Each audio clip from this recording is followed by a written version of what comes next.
I'm sure you've all heard our incredible news that we brought in the new year with our new patron, His Royal Highness the Prince of Wales, to mark our 125th anniversary. We're still over the moon with the news, and we're sure all of you guys at home are too. But now it's time for our very, very special guest. Phil Rosenthal is an American writer, producer, and TV personality, best known for his role in creating Everyone Loves Raymond and his hit Netflix show, Somebody Feed Phil. Born to a Jewish family and raised in Queens, New York, Phil was passionate about theatre from a young age, attending his local school drama club and then on to studying theatre. Through much of the early 1980s, Phil tried his hand as an actor before moving to Hollywood, shifting his focus to production work, becoming a writer and producer for shows such as Coach with Craig T. Nelson. But it was in 1996 when Phil met comedian Raymond that he would have his biggest success by creating the much-loved sitcom Everybody Loves Raymond, which was nominated for over 70 Emmy Awards. Phil remains as an occasional actor, appearing in projects such as The Simpsons movie, 30 Rock and Curb Your Enthusiasm, featuring, of course, our previous JLGB virtual guest, the hilarious Jeff Garlin. He has also written, directed, and produced a range of high-profile events, such as directing President Bill Clinton in a White House Correspondents' Dinner video, and also co-writing the 9/11 telethon America, a tribute to our heroes, which raised money to help victims and their families, particularly the New York City firefighters and police officers. In recent years, Phil has then since gone on to host shows of his own, such as I'll Have What Phil Is Having and the brilliant Netflix Somebody Feed Phil, where he gets to travel the world exploring different food cultures, and which this week he announced the much anticipated 4th season will air in October. So, what a week to have Phil join us. We are so privileged that he has found the time to come and speak to us despite his very busy schedule. So without further ado, ladies and gentlemen, all the way from Los Angeles, California, please welcome tonight's very special guest, Phil Rosenthal. Good evening, Phil. Happy New Year.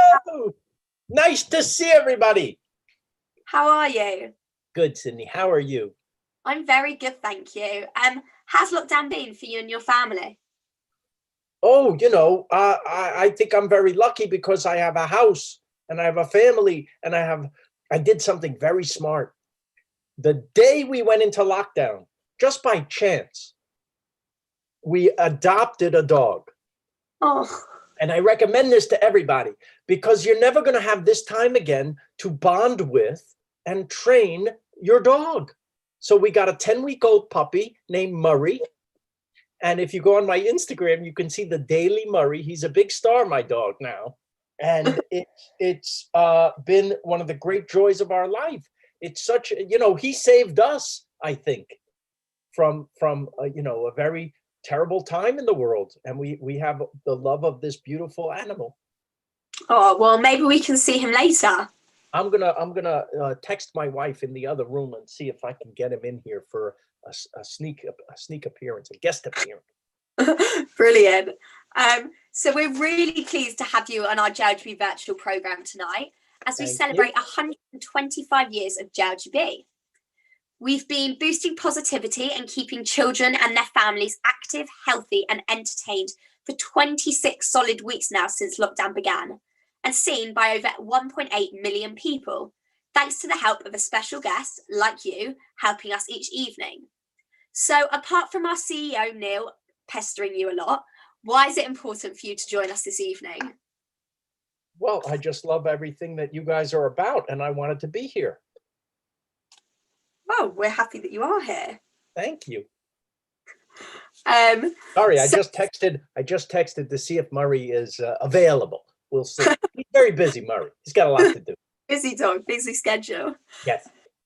So, as you would have seen earlier, we're all about acts of kindness here at JLGB, and we always ask our guests what they've been doing to help others.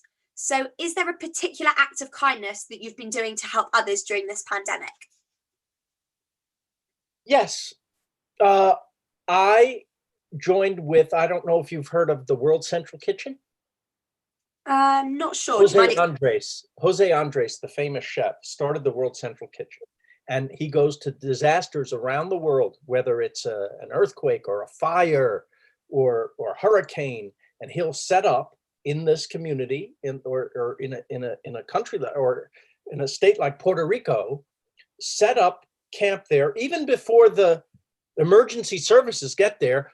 Jose and his World Central Kitchen people are there, and they employ restaurant workers to feed the people.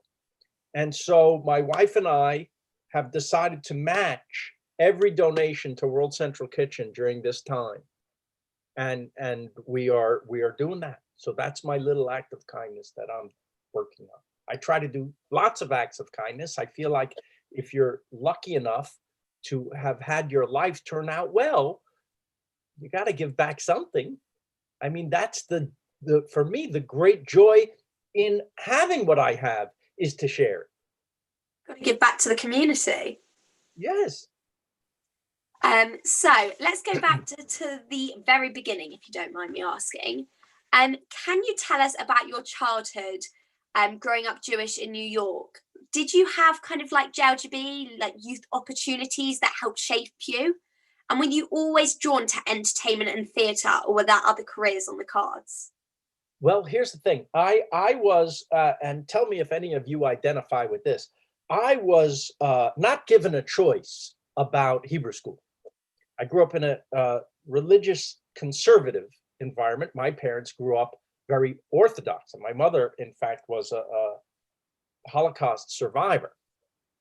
So we were already one step under Orthodox. We were conservative, and that caused my mom a little bit of friction in the family already, because they took it down a notch, right?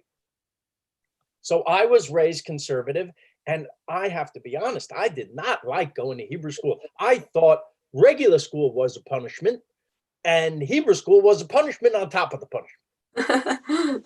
And I was bar mitzvahed, and I, right then and there said I had enough. Now, I only tell you that to tell you that since then, I believe I've had a spiritual life, if not a completely religiously devoted life. In other words, I do not attend synagogue very often, but I do fast on Yom Kippur. And I like to believe that my values that were instilled from my parents and my Jewish upbringing, their Jewish upbringing, and the values of the Jewish religion are within me, and I tried to live them, right? Oh, yeah. But I can also say that I truly believe that the tenets, the basic tenets of our religion are found in all the religions. And there isn't one that's better than any other. And I believe if everyone just subscribed to the basic tenets of their religion, they're all pretty much the same. It all gets down to that golden rule, right? Do unto others. And if we all live by that one rule, forget everything else even, I think we'd be a little better, don't you? Yeah. Yeah. So then were you always drawn to entertainment and theatre? Yes. My dad was very funny. My mother's funny too. But if you've ever seen them on the show when I Skype with them, my mother has since passed, by the way, but my dad especially, very funny, always has a joke, always laughing. In our house, we were either yelling or laughing. And that's kind of how I grew up. That was the currency of our communication, of how we got along and how we still get along now with my children. I think that a sense of humor is humans' most underrated trait. I believe that it's, when you think about it, it's how you pick your friends, right? Mm. Who do we laugh with? Who do we laugh with? They don't have to have my exact sense of humor, but they have to appreciate mine, and I have to appreciate theirs. And I think it's not only how we pick our friends, I'll go one step further. I think it's who you marry, right? That's the most important thing. It's what's kept me married for 30 years. It's what's kept my wife from killing me. Is that we laugh together. That's the secret to life, everybody. Oh, Thank yeah, you. at a very early age, I was into it. And all I wanted to do was get laughs. So I would, the only kind of legal way to do that in school is to join the theater department. Otherwise, they throw you out of class, right? So I joined the theater group, and that carried me all the way through school and even college. That's what I majored in, was theater. Oh, I didn't wow. know that I would be a writer, but it turned out I guess I had an affinity for that. So I wrote, and I got lucky, and I got hired in Hollywood on TV shows and got to create Everybody Loves Raymond. And that took me for 9 years. And then after that, I was kind of, out there wondering what's next. And I said, you know what I really want to do is this travel and this food.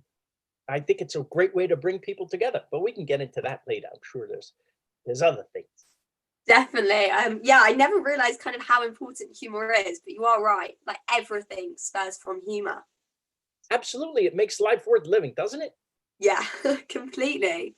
Um, so your father fled Germany after Kristallnacht, but That's right. your mother and her family were sent to a concentration camp. That's right. So how do you think this kind of impacted you as you grew up, and how much has it defined your identity, if of course you're happy to share their stories? It's rough as a kid. There's even support groups for children of Holocaust survivors, because you get the residual effects of what happened to them. I'll give you an example. When I was 10 years old, all the kids on my block, they had a 5-speed bicycle, right? The new thing. I said, hey, Mom, could I have the 5-speed bicycle for my birthday? And she said, do you know what I got when I was 10 years old? And what I had to listen to was the story of the concentration camp. Now, that's a lot for a 10-year-old. And a 10-year-old doesn't really want to hear that story. The 10-year-old just wants the bike, right? So that's what I mean by it being a little bit difficult.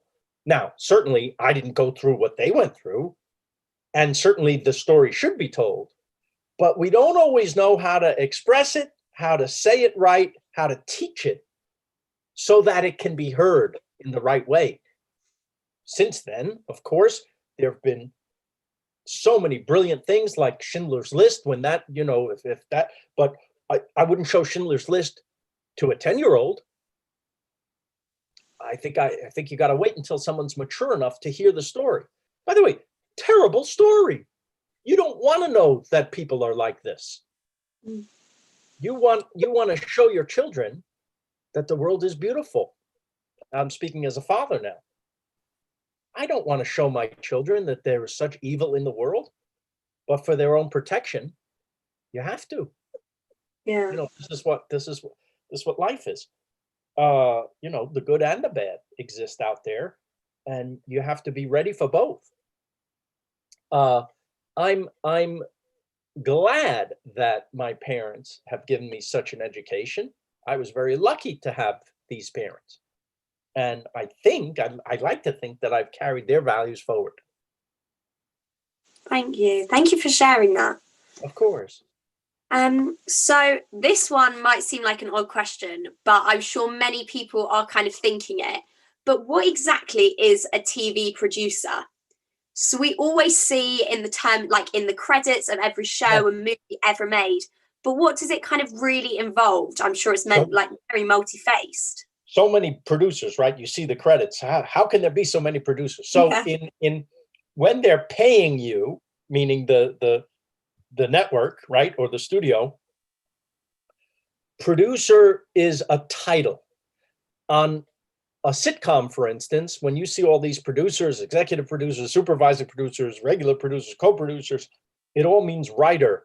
It's just various levels of writer. So if you've been there 1 year, you're a story editor. If you've been there 2 years, you might get up to co-producer. 3 years, you might be producer, then supervisor producer, then co-executive producer, then executive producer. By the end of Everybody Loves Raymond, everyone was an executive producer because we were there 9 years, right? But then there's only one guy And they don't even have this title on the thing because there's no word for it other than showrunner. So in other words, if I created the show and I ran the show and I was the boss, the term was showrunner. Right. It would be king executive producer if it was a title. So then what kind of made you move up from kind of being an actor to then a writer to Easy. When I was an actor, I had to eat tuna fish for dinner every night. And when I was a writer, I ate whatever I wanted because I got a job doing it. That's why. I didn't realize, as an actor, all actors are writers in a way. In other words, let's say you have a script. In the script, it says, hello, honey, how are you? And then there's a little thing in parentheses before it called the internal, which is how you say it. Mm-hmm. Cheery. So it says, Phil, cheery, hi, honey, how are you? Which you then would say as an actor, hi, honey, how are you? Right? Now, if it doesn't say anything, it's actor's choice. How are you going to say that? Could be angry. Hi, honey, how are you? Right? Be mad, right? There's a million ways to say any line. The actor is writing the attitude. Well, it turns out that attitude is actually the most important part of the writing. What the character is feeling and thinking is actually more important than what he's actually saying. Because I can convey that I'm mad with any line, but the choice to be mad in the scene is actually more pertinent to the scene than the words. Does that make sense? Makes complete sense. That's really interesting. Never thought of it. I didn't realize it, but that was writing. And we're all writing every day. We're writing right now, you and me. Right? Yeah. I don't know what I'm going to say. I just wrote that. Thank you. You're, of course, though, best known for creating the hilarious sitcom Everyone Loves Raymond as the producer and co-writer of the series, alongside its star Ray Romano. How did you guys kind of first meet, and how did the project come about? Did you always know that you had a hit on your hand? You based the show on a combination of his Italian family and your Jewish family. Yeah, so it turns out we're not so different. Yeah, so how close were you kind of drawing on real life experiences? And are any episodes kind of lifted straight from your own life experiences that you can share? Only about 90% of everything you saw came from something that happened to me or to Ray or to one of the other writers. And I'm not kidding. And when we first met, the way it works in Hollywood is writers are looking for comedians or funny people to write a show for, and they in turn are looking for writers. Mm-hmm. So we were set up on kind of a blind date, and we met for lunch at a deli. And he started telling me stories about his crazy Italian family. And for every story he had, I had one about my fakakta Jewish family. And it turned out that we're not so different. My joke is that, all problems are solved with food, and your mother never leaves you alone. So we had that in common. And he started telling me about his actual life. And it turns out that his actual life was kind of perfect to base the show on. And then what I didn't know about the character of his family, I filled in with the personalities in my family. And that's how I created the world of the show and the pilot script, the first script. And that was taken, a lot of it was taken right from my life, including a story about how I sent my parents something. I don't know if you have this there, called Fruit of the Month Club. Do you have that? No, not that I'm aware of. So once a month, you'd get a box of different fruit. Oh, okay. Right? As a gift, you send it to somebody. Right. And when I sent it to my parents, they freaked out. They couldn't believe that they were getting fruit every month. She called me, my mother called me and said, "Did you know a box of pears came?" And I said, "Yeah. Do you like them?" "I don't know what I'm going to do with all these pears," she said. I said, "You eat them. How many pears can I eat? Please don't ever send me food again." I said, "Well, there's another box coming next month." She said, "What, more pears?" And I said, "No, a different box every month." She said, "Every month." She freaked out. "I can't talk anymore. There's too much fruit in the house." So I put that in the show. And that that story turns out to have been the thing that got us on the air, because they thought people, they related to it. I didn't realize it, but the more specifically you write about your life, the more universal it becomes, because all of us deal in specifics.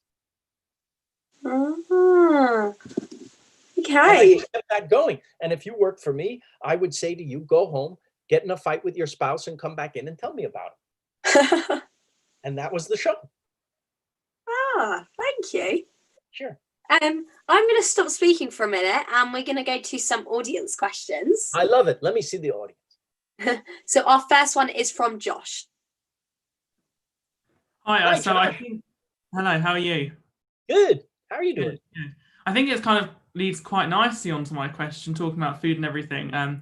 So, because most of us know you today, and mainly thanks to your shows relating to food, I'll Have What Phil's Having, and of course your net hit flicks, Hitflix. That's a better title. Your Netflix hit show Somebody Feeds Phil. So, kind of, how did these come about? Has food always been a big part of your life? Did you grow up in a family for the food? Because I suppose when I get down to the heart of the question, what I'm really asking is, like most Jewish families, was your mother a feeder? My mother was many things. She's brilliant and funny and sweet and great. Not a terrific cook. Not a terrific cook. She once made, for Passover, she made matzah lasagna. Instead of sheets of pasta, sheets of matzah. Even the cat wouldn't eat it. And so it wasn't until I left that house that I had certain flavors like garlic. I never had garlic until I was in college. Imagine being 18 years old and never having had that flavor, or food with any flavor at all, really. So at that point in my life, when I discovered flavor, I went, oh my God, it's like, remember the movie The Wizard of Oz, where Dorothy opens the door and now the whole movie is in color? It was like that for me. And so I became obsessed with great food and great flavor. And it doesn't have to be fancy. I get just as excited about a hot dog or a toasty as a 4-star meal. I love it. And so when I was looking for something else to do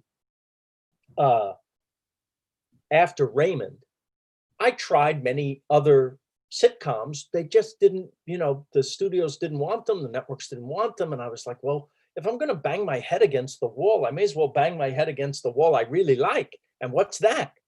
Food and travel. So it took me 10 years to get this show. The first one was called I'll Have What Phil's Having. That was on our public television service called PBS. And I did 6 of those. And then here comes Netflix, and they gave me the show, Somebody Feed Phil. And for me, food is the great connector. And then laughs are the cement. So the food is just the way in. The food and my stupid jokes are just the way in to connect with the people. Thank you. You're very welcome. Our next question is going to come from Simone. Hi, how are you? Hi, Simone. How are you? Good. So I think this kind of leads quite nicely into my question. Great. So I get the sense in both your series, both your Netflix series, traveling the world, exploring different foods, that it's more about good food, and it's more, than good food.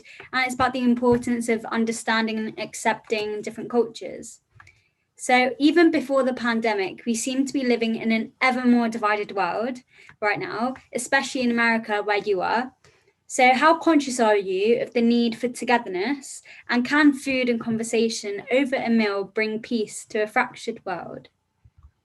Well, I think you know the answer. My joke is that if those boys from ISIS would just sit down with me and have some chocolate cake, everything would be okay, right? I just feel like if you and I are having lunch, we never met before, we're at least not fighting. We don't want to kill each other. We're having a meal, which is what people do. We eat to survive. Now, let's say the meal is really good. We're a little bit happy. And let's say that you and I talk and we like each other a little bit, and then we laugh together. Now we're friends, and now we may eat again. And it's my wish that people would do this more often with people they don't know, people who are different from them. Because when you eat in a restaurant or have takeout even from a culture that you're not used to, and you like it, and there's always a chance you're going to like it, you now accept that culture a little more, don't you? That's you're literally taking in the culture. That's why for me the food is very important, because it's a great way to be social and learn and take in the culture at the same time. It does all those things. Okay, thank you. Thank you, dear. Thanks, Simone. Our next question is from Greg. Come in, Greg. Oh, hi. Thanks very much, Phil. Hi. So my question is around coronavirus. Unfortunately, the pandemic has affected two industries that you're obviously very connected to. So the entertainment industry, we've had theaters closing, shows have stopped filming, and also the tourism industry and restaurant industry has also shut down a lot of restaurants. So how has that affected your life and the people that you're working with? And do you think this is going to have a long-term effect for the industry as a whole going forward? It's been terrible. I support many restaurants because I love the industry very much, and it's been just terrible for them because, especially in America, it's a giant industry, probably the second largest employer other than the government itself in the whole country. And I think there should be a government bailout of restaurants specifically. A lot of people think this. Hasn't happened yet, but I think it should.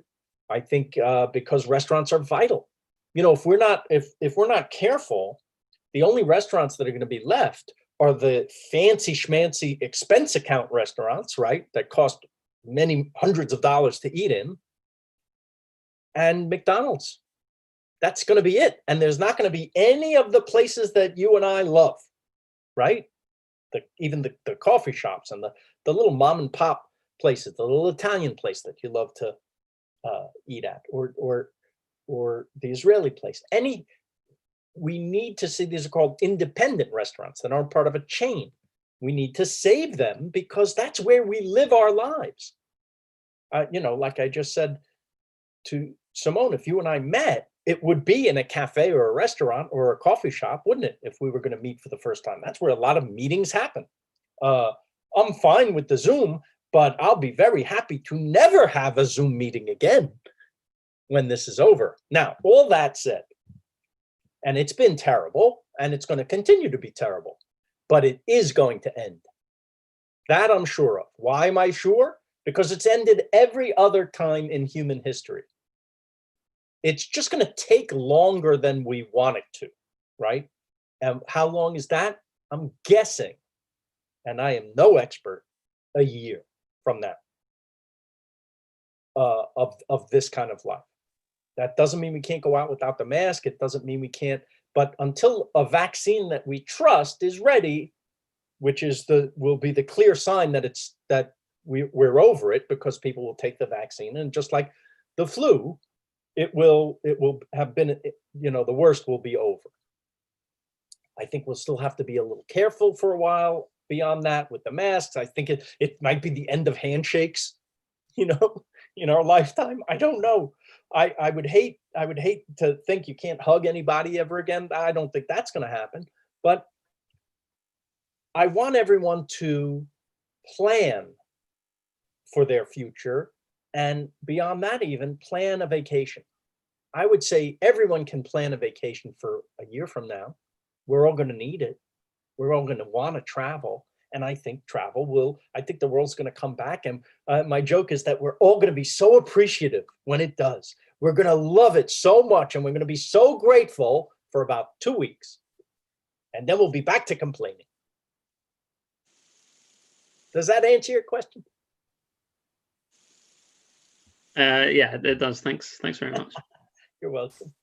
Thanks, Greg. We're going to go to Laura next. Hiya, lovely to meet you. Lovely to meet you. How are you? Yeah, good, thank you. So we often ask our guests what is their favourite musicals, but I hear you have a particular love for Mary Poppins. What is it about the musical Julia Andrews and the backdrop of Edwardian London that you love so much? You know, that movie came out, I'm much older. That came out when I was 4. So it hit me at the right time. And I made every adult in my life separately take me to the movie. I think I must have seen it 6 times that year in the theater, right? There was no streaming or, you know, it wasn't on TV. You could only see it in a movie theater. And I just wanted to live in that world with that magical, sweet, beautiful Julie Andrews, who at 4 years old, I knew that I was going to marry her. Yeah, it was just a magical, funny, beautiful place to be, was in that movie. And it wasn't until I was older that I could marvel at the construction of the film as a film. It's beautifully written, really funny, great characters, a great message that you don't even realize you're getting while it's going on because you're so busy being entertained, right? And yes, all the songs were great too. And I listened to the record over and over and over. Thank you. You're very welcome. Thanks, Laura. We're going to go to Emily next. Hi there. Hi there. Hi. How are you? I'm great. How are you? Good, thank you. So my question was actually about your dog Murray, which he is now an Instagram highlight. Are you able to meet him? I can't. Let me see on my. If anybody's home, if they will answer me. Don't know who's home. Yeah, I wrote to my wife, but you know, if she's busy, I can't. I would have to leave and go find him, which I don't think I should do because I would be leaving you for several minutes. But there is a chance before we're done here that he'll make an appearance. I can't promise. And also, the second part to my question is it true that you only got him just before Corona hit? Yes. And how has it helped you get through all this time? I said at the beginning that this has totally saved us because we have this thing to focus on, this beautiful thing, this dog that we love. Let me show you, since I don't have him in the room, let me just show you a nice picture. Hold on. Let's see, do I have a nice, good picture? Look at that boy. How do you not love this boy? Here we go. Oh, look at that face. So cute. There he is. That's Murray. What a cutie pie. He's part Great Pyrenees and part Shepherd. And he's a total rescue hound.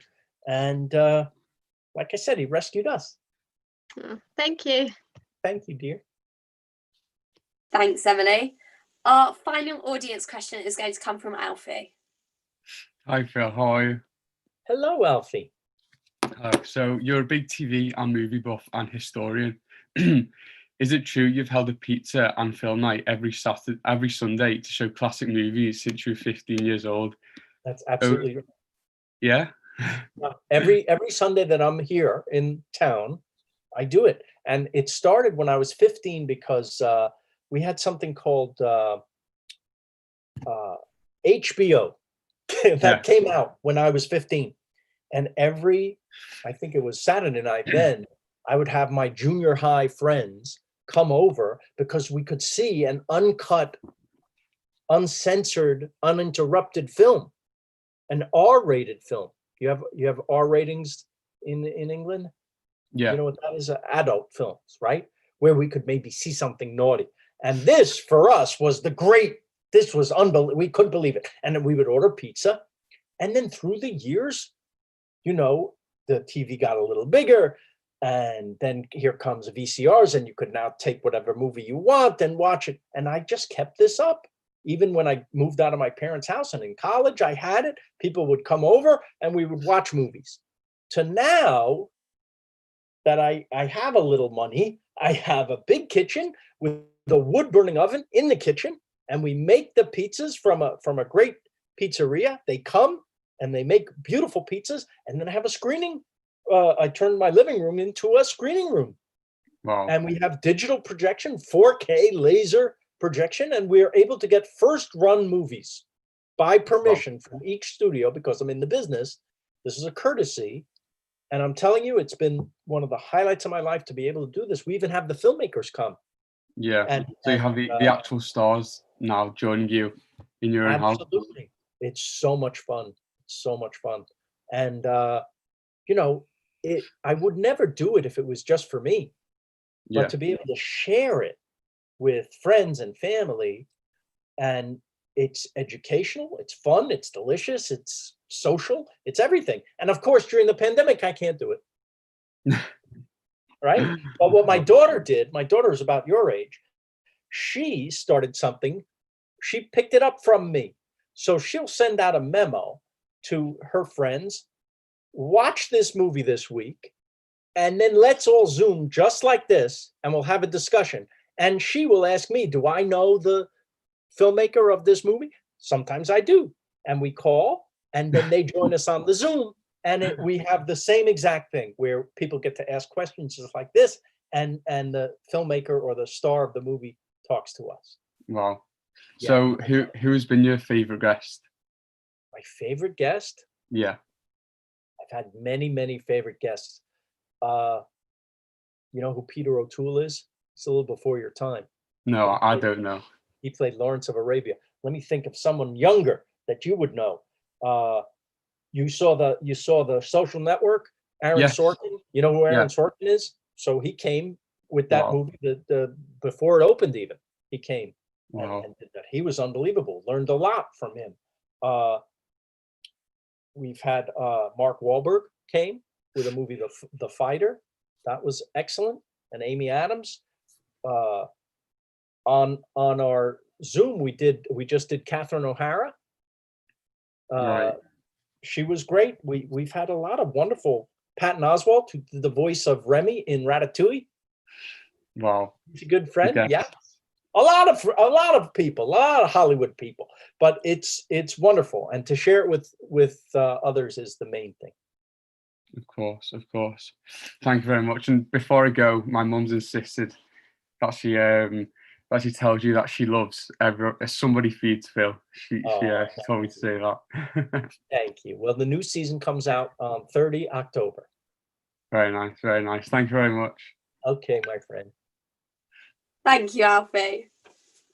So just a couple more questions from me, if that's all right. Of course, anything you want. The legends of stage and screen that you are rightly passionate about are all but forgotten to our generation. But you've met and worked with so many of the greatest ever, including Peter O'Toole, George Burns, Jerry Lewis, Walter Matthau, Peter Boyle, and the recently passed Carl Reiner, and still strong at 98 years old, the incredible Norman Lear. Yes. If you were to share your must-watch actors and comedians with the next generation, who would they be, and what films or shows should we binge watch? Wow. Well, you just mentioned them. Right? If you guys just take that down, it's wonderful.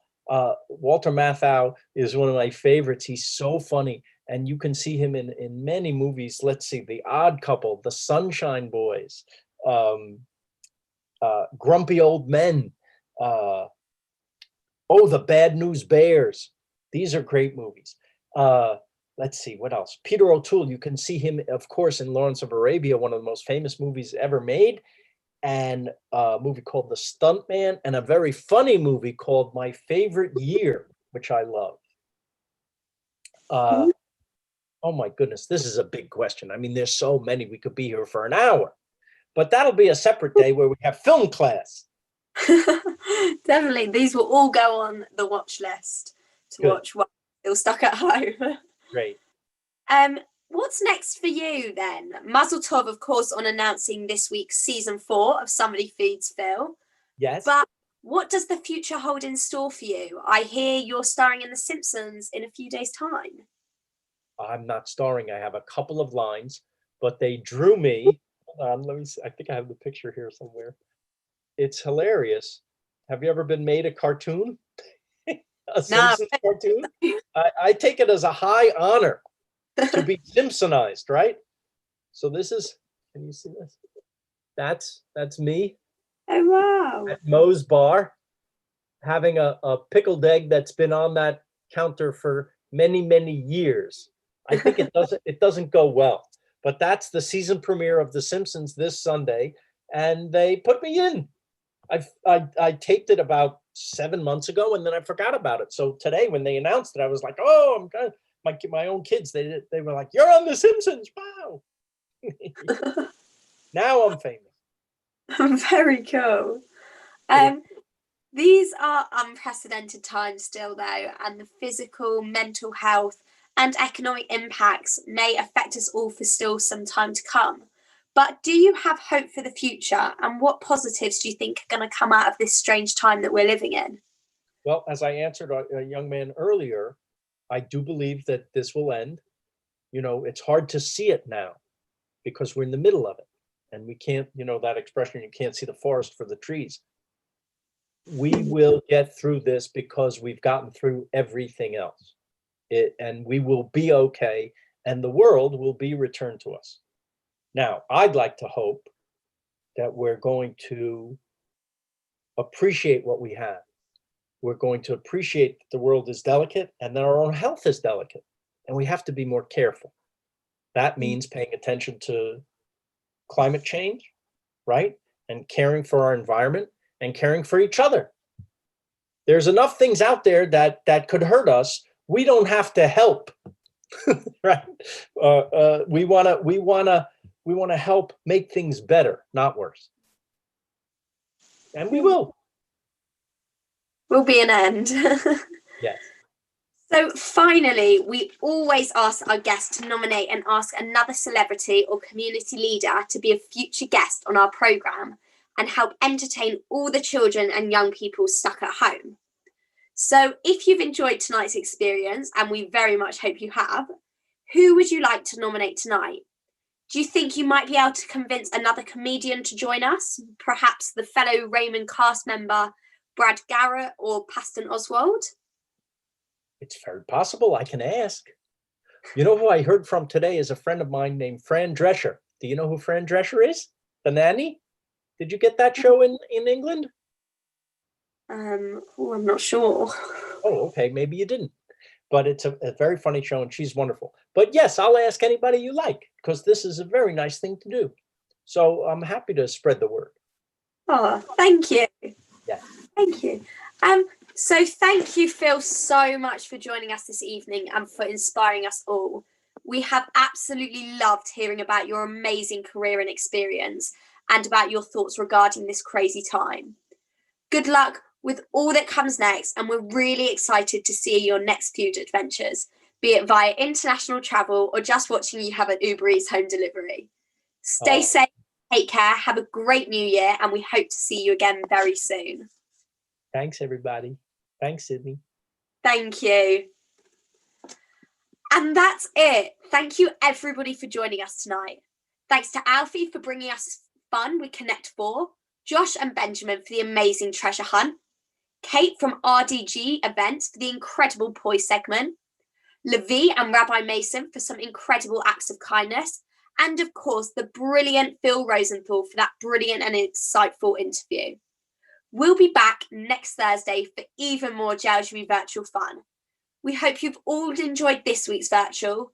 Wishing all of you, of course, a very happy new year, and we hope you have a good Yom Kippur and fast well. We'll see you next week, though. Until then, stay safe and good night.